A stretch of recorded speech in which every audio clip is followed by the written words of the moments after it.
اس وجہ سے جاری ہے. یار دیکھو ان کی سوچ کیسی کمال سوچ تھی. عرض کرنے لگے یا رسول اللہ صلی اللہ تعالیٰ علیہ وسلم، پہلی امت کے علماء کرام اور عبادت گزار جو ہوں گے ان کی عمریں بھی زیادہ ہوں گی، ان کی عبادتیں بھی زیادہ ہوں گی. وہ 1000 مہینوں کی عبادت اپنے پلڑے میں لے کر آئیں گے تو ہماری تو اتنی عمریں بھی نہیں ہوں گی، تو ہم عبادت میں پیچھے رہ جائیں گے، اس لیے رو رہے. کیسی پیاری سوچ تھی یار، کیسی پیاری سوچ. آج ہماری ایک ہی بس سوچ بنی ہوئی ہے، میں دولت کسی طریقے سے حاصل کروں. آج ہمارے ہاتھ دولت کی دوڑ لگی ہوئی ہے، میں اس سے آگے بڑھ جاؤں، وہ کہتے ہیں میں اس سے آگے بڑھ جاؤں، وہ کہتے ہیں میں اس سے آگے بڑھ جاؤں.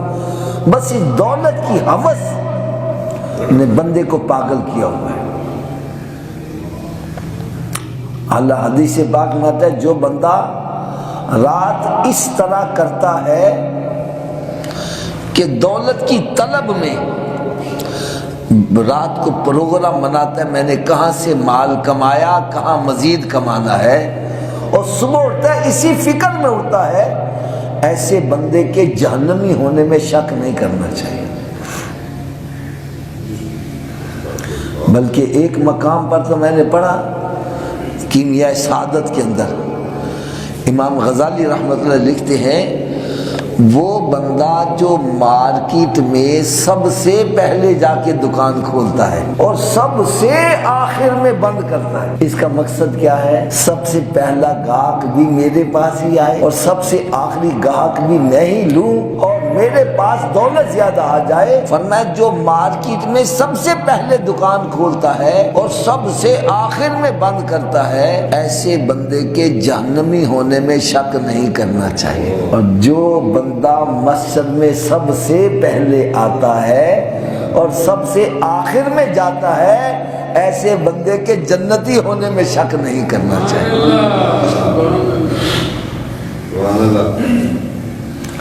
قرآن مجید فرقان حمید میں رب تعالیٰ نے شاہ فرمایا الہاکم التکاثر حتی زرتم المقابر، تمہیں کثرت کی خواہش نے غفلت میں ڈالے رکھا یہاں تک کہ تم نے قبروں کو جا دیکھا. یعنی قبر میں پاؤں لٹکائے ہوئے پھر بھی کہتے ہیں اور آ جائے اور آ جائے اور آ جائے.